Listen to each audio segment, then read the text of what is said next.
আমি কতিপয় প্রেস মালিকের প্ররোচনায় বাংলাদেশ মুদ্রণ শিল্প সমিতি সভা আহ্বান না করে 2025 পাঠ্যপুস্তক বোর্ডের মুদ্রণের 2024-25 পর্যন্ত প্রার্থনা 50% পাঠ্যপুস্তক বোর্ড সরবরাহ রহিত করা, সম্পূর্ণ পাঠ্যপুস্তক মুদ্রণের আংশিক বিল প্রদানের দাবি 22/12/2024 তারিখে মাননীয় শিক্ষা উপদেষ্টা বরাবর আবেদন করি।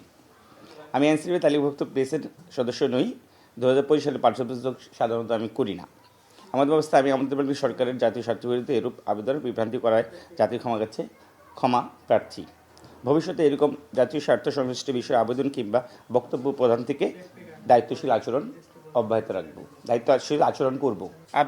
22/12/2024 তারিখ আমাদের মুদ্রণ শিল্প সমিতির প্যাডে মাননীয় শিক্ষা উপদেষ্টা বরাবর 2025 শিক্ষাবর্ষের পাঠ্যপুস্তক মুদ্রণ সংক্রান্ত বিষয়ের বিভ্রান্তিমূলক আবেদন করা হয়েছে, যা আমি অবগত ছিলাম, কিন্তু উক্ত বিভ্রান্তিমূলক পত্র প্রেরণে বাধা প্রদান না করে নীরব ছিলাম, যা কোনোভাবে দায়িত্বশীল আচরণ নয়। আমার এরূপ অপেশাদারমূলক আচরণের জন্য জাতির কাছে ক্ষমা প্রার্থনা করছি। অন্তর্বর্তীকালীন সরকারের কাজকে অব্যাহত রাখতে এবং জাতীয় স্বার্থকে অক্ষুণ্ণ রাখতে নির্ধারিত সময়ে 2025 সালের মান সম্পন্ন পাঠ্যপুস্তক সরবরাহের দৃঢ় প্রত্যয় ব্যক্ত করছি।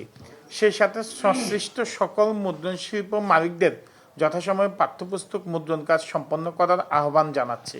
22/12/2024 তারিখে আমাদের মুদ্রণ শিল্প সমিতির প্যাডে মাননীয় শিক্ষা উপদেষ্টা বরাবর 2025 শিক্ষাবর্ষের পাঠ্যপুস্তক মুদ্রণ সংক্রান্ত বিষয়ে বিভ্রান্তমূলক আবেদন করা হয়েছে, যা আমি অবগত ছিলাম না। সমিতির সভাপতি হিসেবে বিষয়টি না জানায় আমি আমার ব্যর্থতা স্বীকার করছি এবং ক্ষমা প্রার্থনা করছি। অন্তর্বর্তীকালীন সরকারের কাজকে অব্যাহত রাখতে এবং জাতীয় স্বার্থকে অক্ষুণ্ণ রাখতে নির্ধারিত সময়ে 2025 সালের পাঠ্যপুস্তক সরবরাহ করার জন্য সংশ্লিষ্ট সকল প্রেস মালিকদেরকে আহ্বান জানাচ্ছি। আমরা আমাদের কিছু সমস্যা তুলে ধরেছিলাম, তার মধ্যে কাগজ সংকট, ব্যাংকের ফাইন্যান্স। তা ওই মিটিংয়ের পরের থেকেই কিন্তু সেই কাগজ সংকটেরও একটি সমাধানের দিকে গেছে এবং ফাইন্যান্সের জন্য ব্যাংকের এমডিদেরকে বলা হয়েছে। আমরা আশাবাদী এবং হার্ড অ্যান্ড সোল আমরা চেষ্টা করতেছি, যেভাবে এনসিটিভির সাথে আমাদের কথা হচ্ছে সেইভাবে যাতে আমাদের, এবং আমি মনে করি আপনারা যদি লক্ষ্য করেন দেখবেন যে গত কয়েকদিন যাবত আমাদের গতি কিন্তু অনেক বেশি, এবং আমরা আশা করতেছি এই গতি অব্যাহত থাকলে আমরা একটা কামিয়াব হওয়ার সম্ভাবনা আছে।